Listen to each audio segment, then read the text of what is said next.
Muy buenos días, muy buenas tardes, muy buenas noches. Les habla el pastor Carlos Betancourt de la iglesia de Brainer. Les damos la cordial bienvenida a los estudios de la Biblia, pero quisiéramos recomendarte que no te quedes simplemente con escuchar este sermón. Busca una iglesia saludable donde puedas crecer tanto tú y tu familia. Bendiciones, que tengas un buen día. Son 16, pero solamente vamos a estar tocando los 12 profetas menores. Los 4 profetas que se llaman profetas mayores son en realidad mayores porque son extensos en sus capítulos, no por otra cosa. Y menores porque son libros cortitos de 2 o 3 capítulos en muchos de los casos. Abdías, en el mejor de los casos, tiene 21 versículos, así que por eso es menor, porque tiene 21 versículos. Es un capítulo de 21 versículos. Es tan chiquito, pero tiene un poderoso mensaje. Así que los profetas, ese va a ser nuestro tema que vamos a estar Dios mediante tocando. ¿Por qué los profetas son importantes? ¿Por qué la presencia de los profetas es importante para nosotros en nuestros días entenderlo? Antes de empezar, yo quiero que abras tu Biblia en Romanos capítulo 15. Romanos capítulo 15. Dice así la palabra de Dios. Versículo 4 dice: porque las cosas que se escribieron antes, para nuestra enseñanza se escribieron, a fin de que por la paciencia y la consolación de las Escrituras tengamos esperanza. ¿Ok? Este va a ser uno de los textos claves que vamos a estar mirando durante este periodo de los profetas. Porque las cosas que se escribieron antes, para nuestra enseñanza se escribieron. Para nuestra enseñanza se escribieron. Yo quisiera, hermanos, que nosotros no descuidemos el Antiguo Testamento, porque es el Antiguo Testamento que nos ayuda a entender a los profetas. ¿Y qué es lo que ellos enseñaron en ese tiempo a la gente de ese tiempo? Es importante. Otro texto que quiero que vengas conmigo, en Primera de Corintios capítulo 10. Primera de Corintios capítulo 10. Me gustaría que estos textos los subrayes en tu Biblia. Entonces, veamos cómo Pablo puede ayudarnos a resumir. Dice, las cosas que se escribieron antes. Las cosas que se escribieron antes. ¿Qué cosas se escribieron antes, en el pasado, para nuestra enseñanza? ¿Qué cosas? Entonces, Pablo nos va a ayudar. ¿Qué cosas los profetas comenzaron a hablar a ese pueblo para que el pueblo preste atención en ese tiempo? Posiblemente es lo mismo que está Dios hablándonos en nuestros días, que prestemos atención a esas enseñanzas. ¿Cuáles enseñanzas, Pablo? Mira lo que dice aquí en el versículo 6. Primera de Corintios, capítulo 10, verso 6, dice: mas estas cosas sucedieron como ejemplo. ¿Ves? Las cosas que se escribieron en el pasado son como ejemplo para nosotros, para que no codiciemos cosas malas como ellos codiciaron. Qué interesante que Pablo pone, mira, la primera cosa, la codicia. Se escribieron cosas de la codicia en el Antiguo Testamento, es para que nosotros ahora en nuestros días no caigamos en el mismo error, en el mismo pecado. ¿Cuál es el pecado? ¿Cuál es el pecado del que habla? Primer pecado, codicia. Entonces, en el Antiguo Testamento, los profetas hablaron al pueblo sobre la codicia.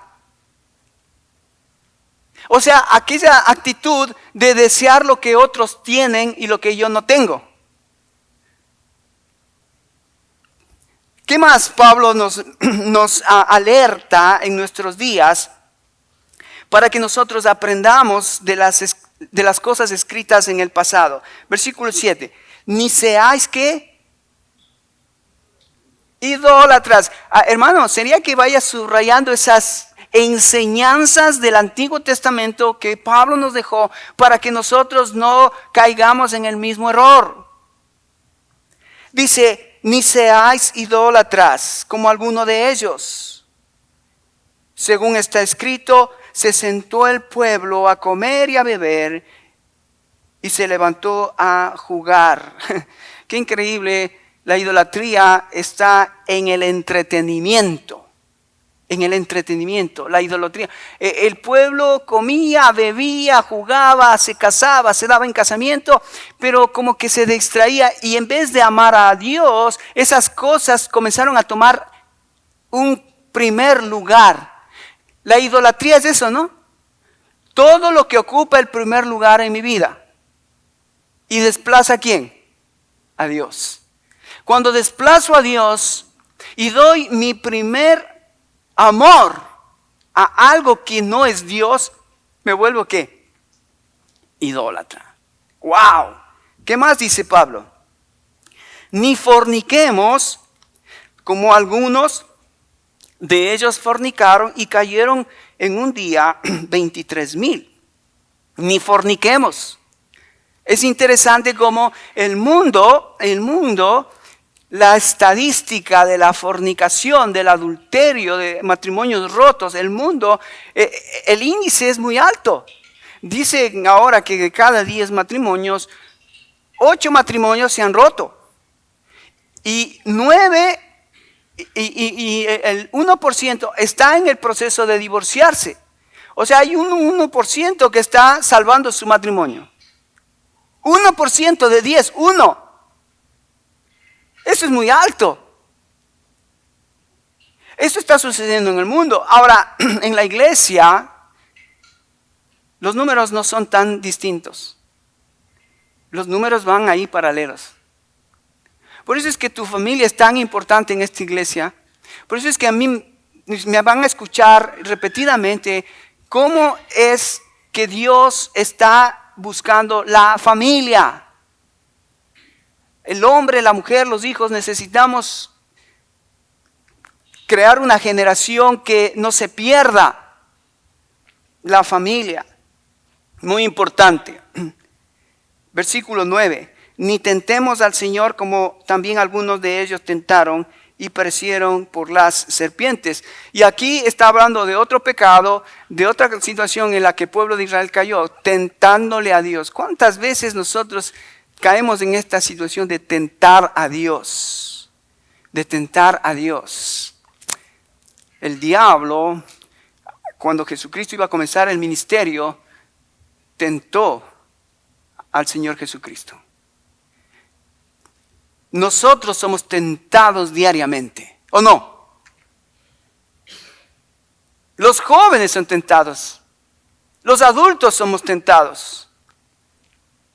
Y tenemos que estar en este año muy despiertos, puestos los ojos en Jesús para ver cómo el enemigo está tratando de tentarme en mi vida cristiana. Pero ves, estas cosas ya pasaron. Estas cosas ya sucedieron en el pasado, dice Dios. Y fueron escritas para que tú y yo podamos aprender la lección, cómo no caer en esto y cómo no regresar a esta situación.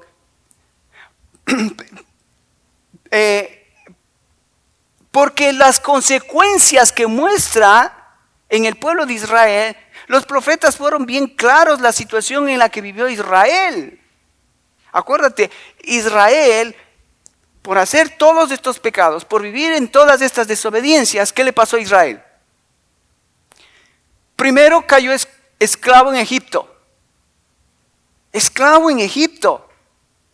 Segundo, Israel fue deportado a Babilonia. Deportado a Babilonia. Y después Israel fue disperso por el mundo. Ese fue el último de las disciplinas de Dios a su pueblo. Los sacó de su pueblo y los dispersó. Pero un día, gracias al plan de Dios, Israel será reunido nuevamente. Israel será nuevamente restaurado. E Israel será nuevamente la ciudad que Dios escogió y donde Dios va a cumplir todas sus promesas que había hecho al padre Abraham. Israel no se ha acabado. Israel no ha terminado. Muchos historiadores, muchos políticos han tratado de acabar a Israel, de desaparecer Israel. ¿Por qué no han podido? Porque dentro del plan de Dios Israel tiene un puesto importantísimo. No puedes destruir a Israel, no puedes acabar a Israel porque Dios todavía no ha terminado con su pueblo. Y en Apocalipsis, el capítulo 20, cuando Dios habla de un milenio, es justamente ese tiempo reservado para la restauración de Israel. Todo su pueblo de Israel gobernará este mundo con su rey, que es su Mesías, Jesucristo. Y Jerusalén será la piedra fundamental, será la ciudad fundamental de donde se gobernará a través del mundo entero. Por eso necesitamos orar por Israel. Porque Dios no ha acabado con Israel. Dios tendrá que restaurar su pueblo, y antes de que Dios restaure Israel, Jesucristo arrebatará su novia. ¿Quién es su novia? La iglesia. Entonces, qué precioso en el proyecto, en el plan de Dios, en los propósitos de Dios, está la iglesia, que es la esposa de Jesucristo, que será la esposa de Jesucristo, y está la esposa de el Padre, que es Israel. Wow. Bueno, volvamos al capítulo 10 de 1 Corintios, y entonces déjame terminar con esto. Dice, versículo 10, ni murmuréis como algunos de ellos murmuraron y perecieron por el destructor. Estas cosas acontecieron como ejemplo y están escritas para amonestarnos a nosotros, a quienes han alcanzado los fines de los siglos. Estas cosas sucedieron como ejemplo para nosotros. Así que fíjate, Pablo nos menciona estos dos versículos, tanto Romanos como 1 Corintios, para explicarnos que todo lo que sucedió en el pasado es como ejemplo, como enseñanza, para que nosotros veamos esos pecados, esos errores, y no caigamos, porque las consecuencias serán fatales, serán desastrosas, así como lo fue para el pueblo judío. Dios tuvo que disciplinar a su pueblo porque su pueblo no escuchó la voz de Dios. Así que los profetas son traídos por Dios en ese tiempo para exhortar al pueblo. ¿Sabes? Siempre que hay un profeta, es el amor de Dios para sus hijos, para hablarlos nuevamente de lo que Dios está buscando de sus hijos. Cada vez que vienes a la iglesia los domingos, ¿sabes? Tendrías que preguntarte, Dios, ¿qué me estás hablando? ¿Recuerdan Juan capítulo 10, versículo 28? A mí me encanta no sé si ustedes han visto este gráfico. ¿Me puedes ayudar a poner las manos de Dios? Me encanta este gráfico porque Dios nos ve así, mira. Nos ve en Juan 10, 28, están las manos del Padre, las manos del Hijo, y en la mitad estamos, ¿qué? ¿Quién está en la mitad de las manos? ¿No has leído Juan 10, 28? Ven, te invito a que lo leas. No sé si puedes ponerme ahí el cuadro, Henry, 10, 28. Mira lo que dice así. Y yo les doy vida eterna y no perecerán jamás, ni nadie las arrebatará de mis manos. Estoy en Juan 10, 28, versículo 29. Mi Padre que me las dio es mayor que todos y nadie las puede arrebatar de la mano de mi Padre. El gráfico, la figura, Henry, ayúdame con la figura, porque una figura habla más que 1000 palabras. Lo que quiero que entiendas es esto, hermanos. el cuidado de Dios para su remanente es impresionante. Estamos en sus manos. Estamos en sus manos. Si tú como hijo de Dios, como una hija de Dios, eres fiel a Él, las manos del Padre, las manos del Hijo están sobre ti. ¿Quién te puede hacer daño? ¿Por qué te digo esto? Porque los profetas venían, hablaban al pueblo, pero el pueblo no obedecía y Dios tenía que castigarlos. Pero los que eran obedientes, el remanente fiel de Dios, permanecía cuidado por las manos del Padre. Por eso es importante este versículo, Juan capítulo 10, 28 y 29, que estamos cuidados de las manos del Padre.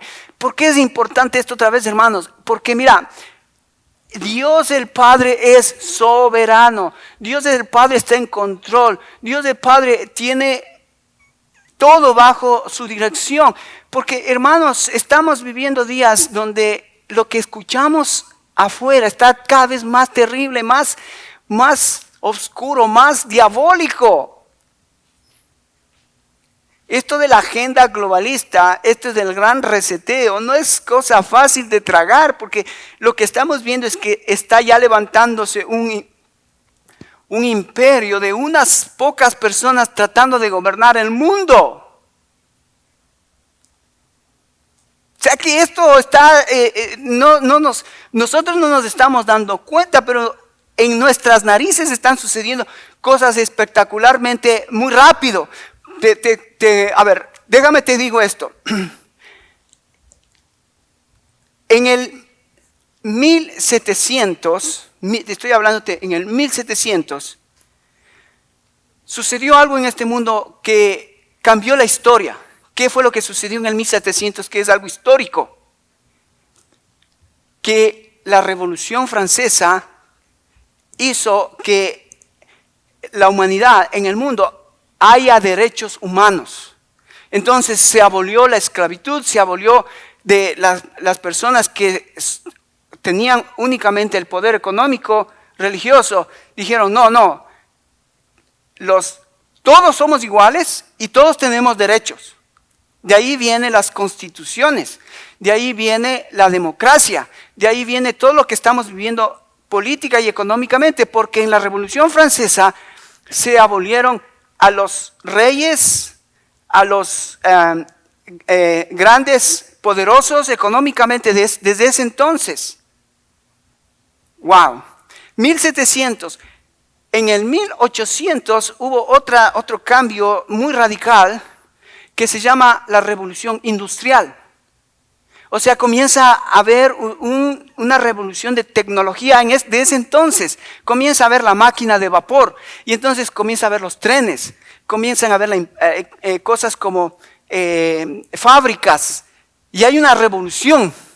Y en esa revolución obviamente se crean empresas, se crean situaciones en el mundo entero. El mundo cambia, la revolución industrial cambia el mundo. Entra el capitalismo. Ahora hay países capitalistas que comienzan a crecer económicamente. Estados Unidos es uno de ellos.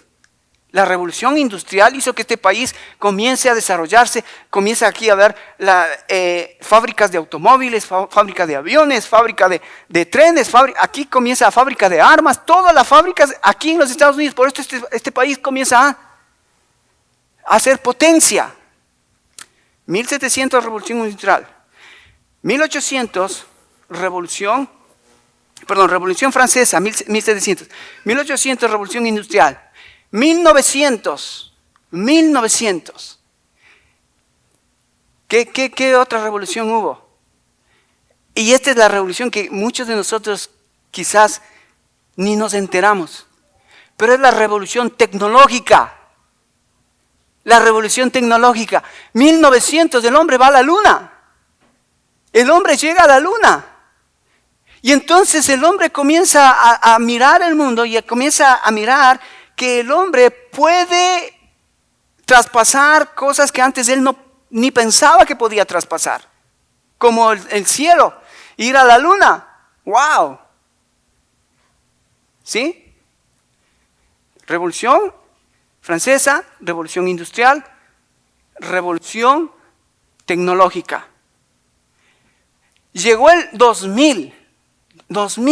¿Escuchaste? 2000. Estamos ayer fue 2000. Pero ¿sabes cuál es la revolución que ha empezado? La nueva revolución, lo que ha cambiado el mundo y lo que sigue cambiando y cambiará.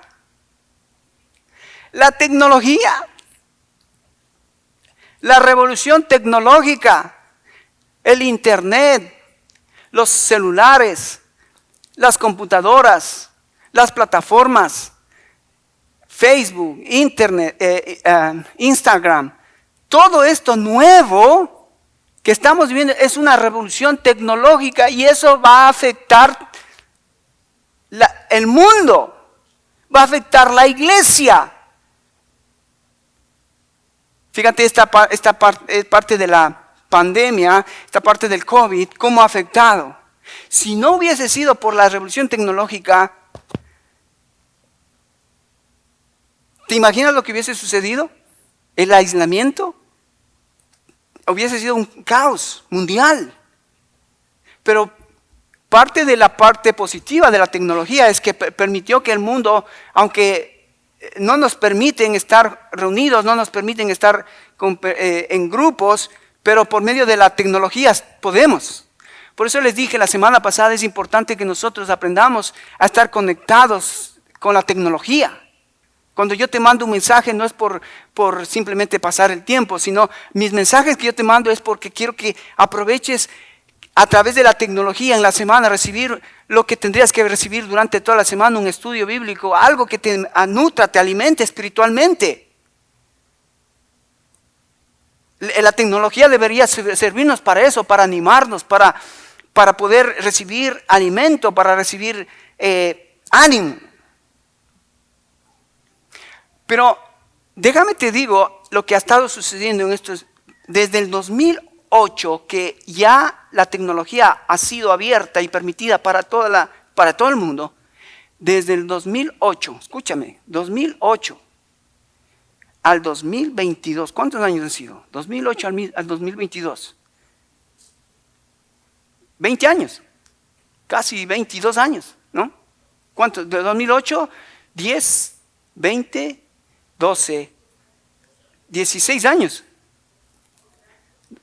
Ok, más o menos. Pero desde el 2008 hasta nuestros días, la tecnología se ha disparado. ¡Puf!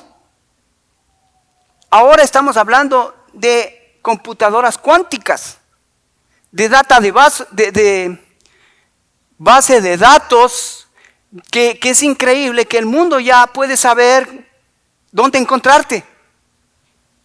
Ya puedes saber, Romelia, quién es, dónde trabaja, cuántos hijos tiene, quién es su esposo, quiénes son sus hijas. Ya el mundo, ya no puedes tú ser desconocido. Antes de eso sucedió. ¿Pasó eso? No, pero eso ya está pasando ahora. ¿Por qué? Porque hay una agenda globalista que este grupo de personas que están tratando e intentando de que el mundo llegue a una situación donde sea el mundo controlable. Allá estamos yendo. Y eso me da mucho miedo. Yo no sé a ti, pero tienes que tener mucho cuidado porque los primeros afectados son tus hijos. En las escuelas, tus hijos están más controlados de lo que tú piensas. Y lo que están haciendo en las escuelas es creando un currículum para que tus hijos reciban otro tipo de principios, otro tipo de valores, otro tipo de ideologías de ver el mundo. Es increíble los millennials que vemos ahora. Padres, ustedes que están creciendo a sus hijos ahora, ¿cómo ha afectado tanto estas nuevas tendencias tecnológicas que los hijos ya no quieren salir a jugar? Prefieren quedarse sentados en la computadora. Eso es terrible. Es terrible. Se vuelven muchachos antisociales. Prefieren estar frente a una computadora que estar conversando con su amigo, con su hermana, con su tío, su primo, como antes. Así que estamos yendo a un camino muy oscuro. Por eso Pablo nos dice que las cosas que se escribieron en el pasado, es importante que nosotros las veamos para que nosotros aprendamos y no caigamos en el mismo error. No porque la tecnología o los tiempos van cambiando, la palabra va a cambiar. No, la palabra no cambia. Hemos visto, el cielo y la tierra pasarán, pero mis palabras no cambiarán. El remanente fiel tiene que estar consciente de esta verdad. Si queremos terminar bien la carrera, la palabra siempre será la palabra en cualquier época de la historia. Y por eso estaremos aquí para enseñar los principios de la palabra de Dios, los principios bíblicos de la palabra de Dios. Amén. Así que vamos entonces un poquito ahora a la introducción de los profetas. Los profetas en el Antiguo Testamento son 12 profetas menores y 4 mayores, en total 16. Pero quiero que vengan conmigo a Jeremías capítulo 25. Me pareció algo donde podemos empezar para resumir algo de los profetas. En el capítulo 25, Jeremías, el profeta de Dios de ese entonces, va a ser llamado por Dios. Y esa es una de las cosas interesantes de los profetas, hermanos. Los profetas, no es que ellos querían hablar de parte de Dios. Ningún profeta se levantó, o ningún hombre se levantó y dijo, yo quiero decir algo de Dios, o de parte de Dios. No, era Dios el que traía, Dios es el que llamaba, Dios es el que instigaba, Dios es el que agitaba el corazón, la mente del profeta, de esa persona, para que esa persona sea el enviado de Dios, el que es enviado para traer palabra de Dios. Déjame te digo esta definición de profeta. Un profeta es uno que habla de parte de Dios, la palabra de Dios. Ahora es triste que en el Antiguo Testamento también habían profetas falsos. O sea, no hablaban de parte de Dios, hablaban de su malvado corazón. O sea que ellos decían al pueblo, paz, paz, paz. No va a pasar nada, tranquilos, Jehová Dios está con nosotros. Esos eran profetas falsos, porque cuando Dios levanta un profeta, me encanta esta de los profetas, porque los profetas a los que están bien, los hace sentir mal. Y a los que están mal, les trae esperanza. Esos son los profetas de Dios, los que vienen con palabra de Dios. Y si estás caminando, digamos, en una mediocridad, estás caminando en una conformidad, el profeta te dice, no, levántate. Estás mal, algo anda mal en tu vida. Pero si estás pasando por dolor, quebranto, pérdida, mucho llanto, mucho dolor en tu vida, el profeta dice, no, hay esperanza. Confía en Jehová, confía en Dios. Entonces, ese es un profeta verdadero, el que trae molestia, pero trae esperanza. Mira cuántas iglesias, yo escucho, escucho, me gusta escuchar predicadores para ver lo que están predicando, pero no encuentro un predicador, mejor dicho, lo que escucho es predicadores diciéndole a la gente que es bonita, que es buena, y que va a prosperar. Dime, ¿a cuánto no nos gustaría escuchar todos los domingos eso? Que soy bonito, que soy buena persona y que voy a prosperar. Cuando viene un profeta, te dice que ni eres bonito, que ni eres bueno y que posiblemente ni esperes prosperar. ¿Cuántos nos gusta esa palabra del profeta? No nos gusta. Pero ese era el profeta, el que traía la verdad de Dios en el momento de Dios para que el pueblo tornara sus oídos a Dios, mirara su vida, se arrepintiera de sus pecados y vuelva a Dios. Mira, Jeremías, capítulo 25. Dice así: palabra que vino a Jeremías acerca de todo el pueblo de Judá en el año cuarto de Joacim, hijo de Josías, rey de Judá, el cual era el año primero de Nabucodonosor, rey de Babilonia. Lo cual habló el profeta Jeremías a todo el pueblo de Judá y a todos los moradores de Jerusalén, diciendo: desde el año 13 de Josías, hijo de Amón, rey de Judá, hasta este día, que son 23 años, ha enviado a mí palabra de Jehová, y he hablado desde temprano y sin cesar, pero no, ¿qué dice? Pero no oísteis. ¿Qué hizo el profeta Jeremías con el pueblo de Judá? Habló la palabra de Dios día y noche sin cesar, y el pueblo no oyó.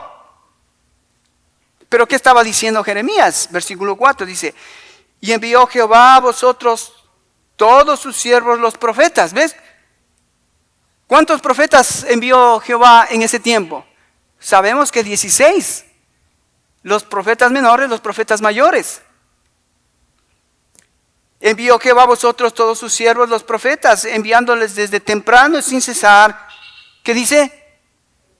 Pero no oísteis, ni inclinasteis vuestro oído para escuchar.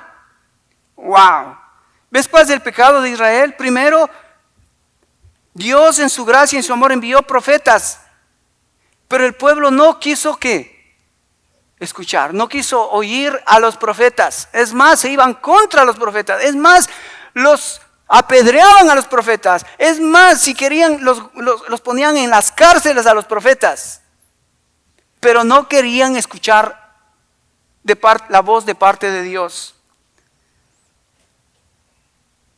Versículo 5, cuando decían: volveos ahora de vuestro mal camino y de la maldad de vuestras obras, y moraréis en la tierra que os dio Jehová a vosotros y a vuestros padres para siempre. No vayáis en pos de dioses ajenos, sirviéndoles y adorándoles, ni provoquéis a ira contra Dios ni provoquéis a ira con la obra de vuestras manos, y no os haré mal.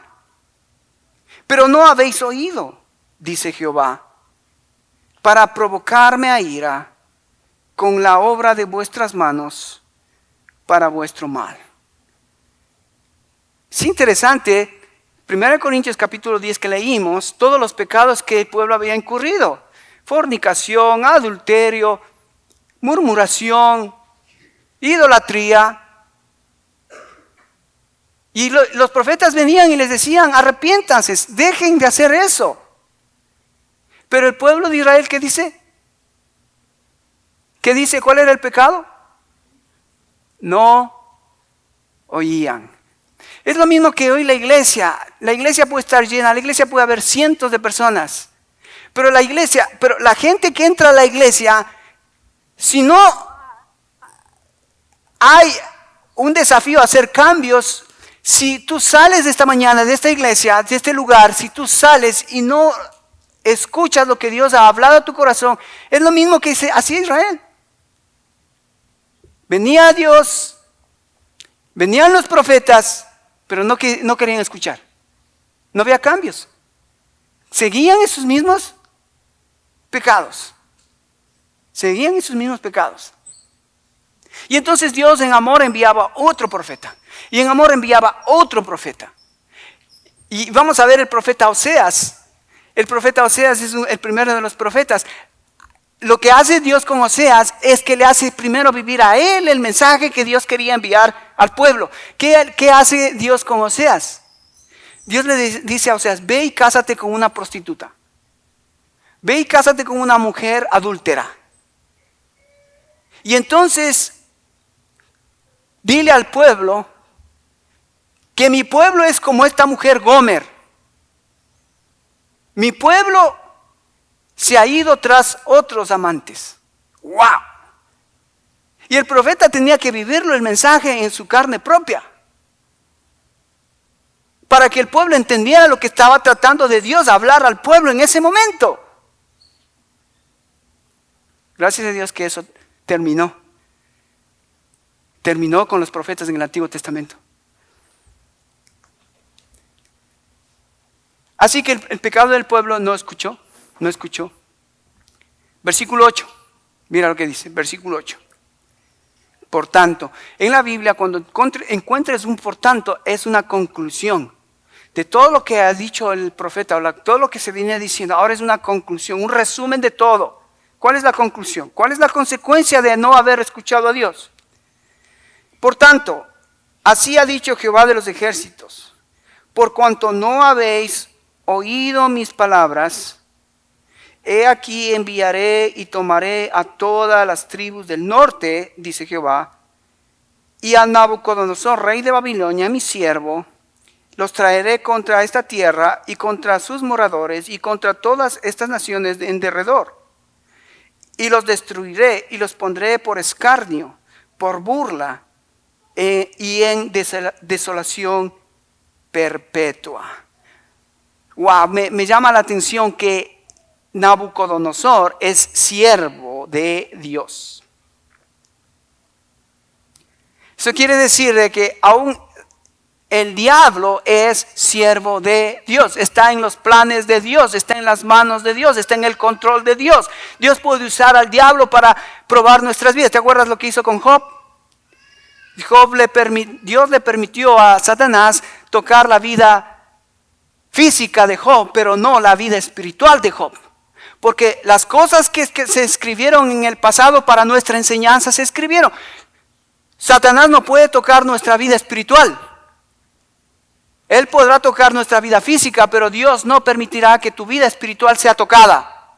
Porque Juan capítulo 2 dice que el diablo no puede tocarnos si tú no le das permiso.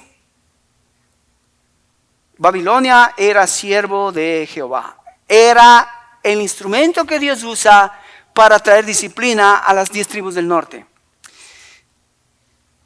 Versículo 10 dice: y haré que desaparezca de entre ellos la voz de gozo, la voz de alegría, la voz de desposado, la voz de desposada, ruido de molino y luz de lámpara. Toda esta tierra será puesta en ruinas y en espanto, y servirán estas naciones al rey de Babilonia. ¿Cuántos años? 70 años.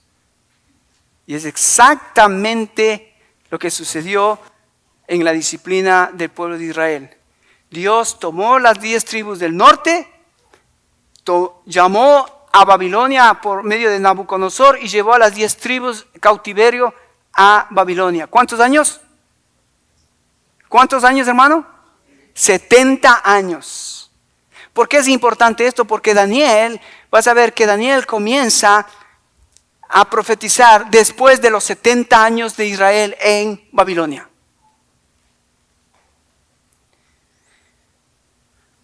Versículo 12. Y cuando sean cumplidos los 70 años, castigaré al rey de Babilonia y aquella nación por la cual ha hecho Jehová, y la tierra de los caldeos, y la convertiré en desierto para siempre. Y traeré sobre aquella tierra todas mis palabras que he hablado contra ella, y todo lo que está escrito en este libro profetizado por Jeremías contra todas las naciones, porque también ellas serán juzgadas por muchas naciones y grandes reyes. Yo los pagaré conforme a sus hechos y conforme a la obra de sus manos. Así que no solamente el castigo era para Israel, su pueblo desobediente, pero también Dios iba a traer disciplina a el instrumento que él utilizó, en este caso Babilonia. Babilonia también sería disciplinada por Dios en el tiempo respectivo. Pero ¿te das cuenta qué interesante cómo Dios nos dice claramente lo que hizo con el pueblo de Israel? Porque el pueblo desobedeció, porque el pueblo no escuchó, porque el pueblo trató de hacerse el de la vista gorda diciendo, no, Dios no me está hablando, Dios no me dice nada. No, Dios muchas veces usó profetas para traer la verdad de lo que Dios quería que el pueblo supiese y el pueblo entonces se arrepintiese. Un texto más en Segunda de Crónicas, ven conmigo, un texto más, Segunda de Crónicas. Quiero que leas conmigo el capítulo 36. Y Segunda de Crónicas es un libro donde ya terminan todos los reyes. El último de los reyes es Sedequías. Y es interesante cómo el último de los reyes de Jerusalén terminó sitiado por Babilonia. Y esto es interesante como Primera de Reyes 15 habla de cómo fue deportado Sedequías. Dice que el pueblo de Israel fue sitiado por los babilonios y que demoraron 4 meses sitiando la ciudad, poniéndose alrededor de Israel. Y dice que en 4 meses se acabó el agua, se acabó la comida y el pueblo comenzó a tener hambre y a morir de hambre, literalmente. Entonces, ¿qué hizo Israel? Huyó. Trató de huir de Israel, pero los babilonios que estaban sitiando alrededor de la ciudad lograron atrapar a Sedequías, que era el rey de ese entonces. ¿Y qué es lo que sucede con el rey Sedequías? El rey Sedequías es atrapado, los babilonios matan a su familia delante de Sedequías. Imagínate, ver morir a tu familia delante de ti. Es la disciplina que estaba trayendo Dios al pueblo de Israel, de Judá, del sur. Estaba trayendo una disciplina tremenda. El último de los reyes vio a su familia ser muerta por los babilonios. Pero eso no fue todo. Los babilonios tomaron al rey Sedequías, lo sacaron los ojos, lo pusieron esposas y lo llevaron cautivo a Babilonia. ¿Cuántos quisieran terminar sus días de esa manera? Yo creo que ningún ser humano con conciencia quisiera ver que su familia es destruida y que él es destruido, sacado los ojos. Significa que no tiene la posibilidad de ver nada y después llevado esclavo a Babilonia. ¿Sabes qué? Eso es lo que sucede en muchas de las familias que yo veo. Muchas de las familias se concentran en vivir la vida bajo los valores, bajo los principios de este mundo. Estoy hablando cristianos y no cristianos, pero al final terminan, al final de sus días, por vivir como vive el mundo, con los valores del mundo, los principios del mundo, terminan viendo a sus hijos destruidos. Y estos que tenían una visión de tener una familia honorable, honrable, digna, terminan sin visión. ¿Por qué sucede eso? Porque es la disciplina de Dios de aquellos que quisieron vivir apartándose de los principios, de los valores que Dios ya nos ha dicho, ya nos ha enseñado. Cómo debe ser la familia, cómo debe ser la iglesia, cómo debe ser el ciudadano cristiano en el mundo. Sal y luz. Pero Sedequías primero fue llevado a las 10 tribus del norte, después fue llevado a la tribu del sur, que es Sedequías. 100 años después, y Judá no había aprendido. Y Dios tuvo que hacer eso con Sedequías. Ahora, ven conmigo, 36:11. Dice, de 21 años era Sedequías cuando comenzó a reinar, y 11 años reinó en Jerusalén. Versículo 12, subraya ahí en tu Biblia, que dice, e hizo lo malo ante los ojos de Jehová.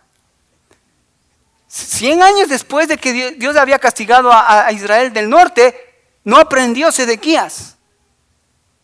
Volvió a cometer los mismos pecados. Verso 13. Se rebeló a sí mismo contra Nabucodonosor, el cual había jurado por Dios, y endureció su cerviz, y obstinó su corazón para no volverse a Jehová, el Dios de Israel. ¡Wow! endureció su corazón. No quiso más saber nada de Dios. Yo conozco mucha gente que llega a ese punto. Ha estado en la iglesia, ha estado orando, ha estado sirviendo a Dios, pero un día dice, llega problemas, llegan dificultades y ve que su vida no va para atrás, para adelante. Dice, no, mejor me olvido de Dios y sigo mi vida. Versículo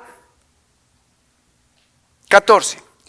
También todos los principales sacerdotes y el pueblo aumentaron la iniquidad, siguiendo las abominaciones de las naciones y contaminando la casa de Jehová, la cual él había santificado en Jerusalén. ¿Sí ven lo que está pasando? No solamente los sacerdotes, pero todo el pueblo. El pueblo es como el sacerdote es como el pueblo. Si el sacerdote es un hombre fiel a Dios, el pueblo va a seguir al sacerdote. Si el sacerdote es un hombre impío delante de Dios, el pueblo va a seguir al sacerdote. El pueblo es como el sacerdote. Así que la reputación mía está mucho en ustedes. El pueblo es como el sacerdote.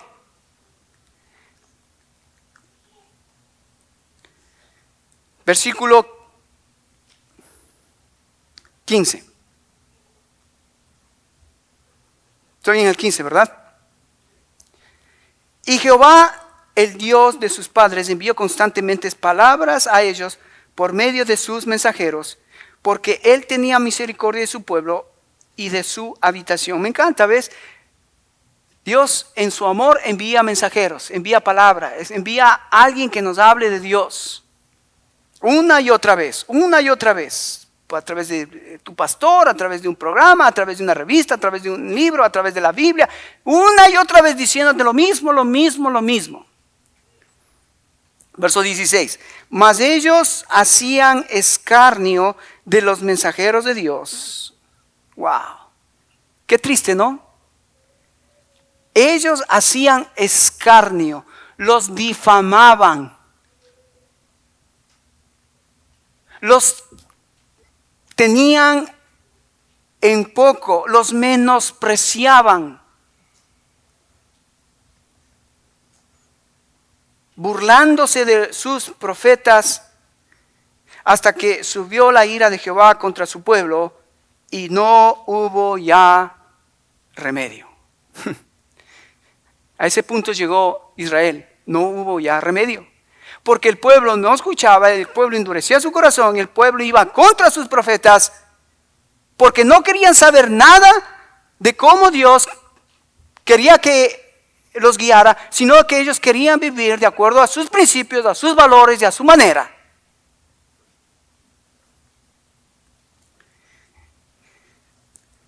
Entonces, 17 está la conclusión, el resumen. Mira lo que pasa con un pueblo así. Por lo cual trajo contra ellos al rey de los caldeos, que mató a espada a sus jóvenes en la casa de su santuario, sin perdonar joven ni doncella, anciano ni decrépito. Todos los entregó en sus manos. Asimismo, todos los utensilios de la casa de Dios, grandes y chicos, tesoros de la casa de Jehová y los tesoros de la casa del rey y de sus príncipes, todo lo llevó a Babilonia. Qué tremendo, ¿no? ¿Trabajaste para quién? Para el impío. Trabajamos para que otros se lleven nuestro esfuerzo. Verso 19 dice, y quemaron la casa de Dios y rompieron el muro de Jerusalén y consumieron a fuego sus palacios, destruyeron los objetos deseables. Los que escaparon de espada fueron llevados cautivos a Babilonia y fueron siervos de él y de sus hijos hasta que vino el rey de los Persias, para que se cumpliese la palabra de Jehová por boca de Jeremías, hasta que la tierra hubo gozado de reposo, porque todo el tiempo de su asolamiento reposó hasta que los 70 años fueron cumplidos. Qué precioso esto, ¿eh? Las locuras de Dios. Él tiene el control de los tiempos. Él dijo 70 años van a estar esclavos. Y llegó a los 70 años, ¿y qué sucedió? Y eso vamos a ver quizás en una próxima serie. El retorno de Israel a su pueblo. El retorno de Israel de Babilonia a su pueblo. Hasta que los 70 años fueron cumplidos. Bien. Hermanos, estamos aquí esta mañana convocados. Dios nos ha convocado con una sola razón. Si tú en esta mañana no has escuchado claramente que el pecado trae consecuencias y que si yo no escucho a Dios ahora, para que en este nuevo año, si hay pecados que yo tengo que confesarlos, si hay pecados que yo tengo que dejarlos, si hay pecados que son hábitos en mi vida, si hay cosas que no me están permitiendo acercarme a Dios, si hay situaciones en mi vida que cada vez son más difíciles de poder sobrellevarlas, hermano, este es el año de acercarnos a Dios sincera y honestamente y decirle: Señor, aquí estoy con todo mi pecado, con todos mis errores, con todos mis defectos. Vengo a ti para que tú me limpies, me perdones, me restaures y hagas de mí y de mi familia un instrumento para tu gloria.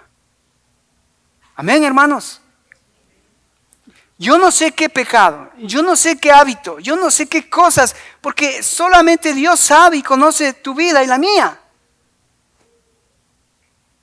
Entonces, ¿por qué en este año nuevo no nos ponemos a cuentas con Dios y le decimos: Señor, sí, basta de esto que no me está permitiendo crecer, no me está permitiendo ser obediente, no me está permitiendo dejar que pueda ser utilizado por Dios de la manera que Dios quiere utilizarme? Hermanos, a ver, déjame terminar a ver si podemos concluir con esto. La única razón por la que Dios te tiene vivo aquí es porque Él no ha terminado contigo ni conmigo. La única razón que tú estás aquí es porque Dios lo que quiere es que tú entiendas que tú has sido creado por Dios con un propósito. Y Dios quiere mostrarte ese propósito en tu vida. Ahora, no te pierdas, hermano. Ese propósito en tu vida y en mi vida no lo vamos a encontrar fuera de Dios o aparte de Dios. Es invitándole a Dios a ser parte de mis planes, de mis proyectos, de mis propósitos. Es dejándole a Dios o poniendo en Dios, en las manos de Dios, mi vida, mis proyectos, mis sueños, mis anhelos. El profeta Isaías dice: 2 cosas hicieron mi pueblo, 2 pecados cometieron mi pueblo. ¿Cuáles 2 pecados, Jeremías e Isaías? Y él dice: me dejaron a mí fuente de agua viva y cavaron sus propios pozos, sus propias cisternas, que pronto se acaban, el agua pronto se acaba, pronto se dan cuenta de que esta cisterna ya no tiene agua. Y eso es lo que nos pasa, hermanos, en la vida. Creemos que la satisfacción, creemos que la felicidad, creemos que el éxito lo tenemos en el dinero, en el trabajo, en las cosas. Y de tarde que temprano nos damos cuenta: uy, ya esta casa no me gusta, ya este carro no me gusta, ya esto que me satisfacía ya no me satisface. Hermanos, no te engañes, no te dejes seducir por las cosas de este mundo, por lo que Satanás está mostrándote, que quizás eso te va a traer satisfacción, felicidad, éxito. No, las cosas de este mundo te pueden traer satisfacción, felicidad, éxito momentáneo, temporal. Pero cuando vienes a Dios, confías en Dios, Él lo que quiere traerte es satisfacción, éxito, felicidad eterna.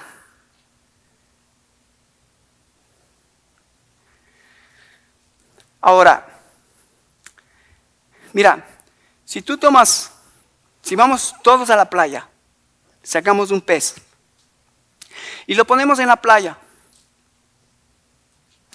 ponemos una silla para que el pez se siente, le damos un jugo para que se refresque, le ponemos un paraguas para que no le dé mucho sol, ¿Vos crees que el pez va a ser feliz? Mientras tú estás haciendo esas cosas, ¿qué está pasando con el pez? Se está muriendo. ¿Por qué? Porque el pez no fue creado para estar en la playa, en una silla, con un vaso de jugo y un paraguas. El pez fue creado para el mar y ahí está su felicidad. Amén, hermanos. Pensá, tú y yo no vamos a tener felicidad a menos que busquemos tener una relación personal con Dios. A menos que caminemos diariamente con Dios.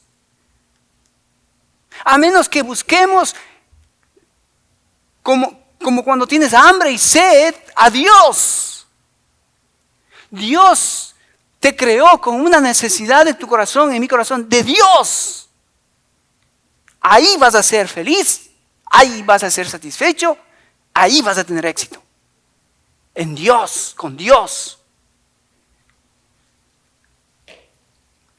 El pez no fue para vivir fuera del agua. El cristiano, escúchame bien, el Hijo de Dios no fue creado. Dios no te salvó para que vivas ahora como hijo de Dios otra vez en el mundo, buscando las cosas del mundo, haciéndolo del mundo. Dios te sacó del mundo para que tú puedas ahora experimentar la presencia de Dios. Israel no entendió esto. Israel dejó a Dios. Imagínate, Dios le mostró a Israel el poder de Dios a través de Moisés, a través de David, a través de los profetas. Dios le mostró, pero Israel no quiso. Iglesia de Dios, estamos en el año 2022, un desafío adelante. ¿Qué vas a hacer? Tu relación con Dios es lo que cuenta. Eso es lo que cuenta. Y ojalá que tú y yo podamos responder en amor a buscarle a Él. Amén. Cierra tus ojos, vamos a orar.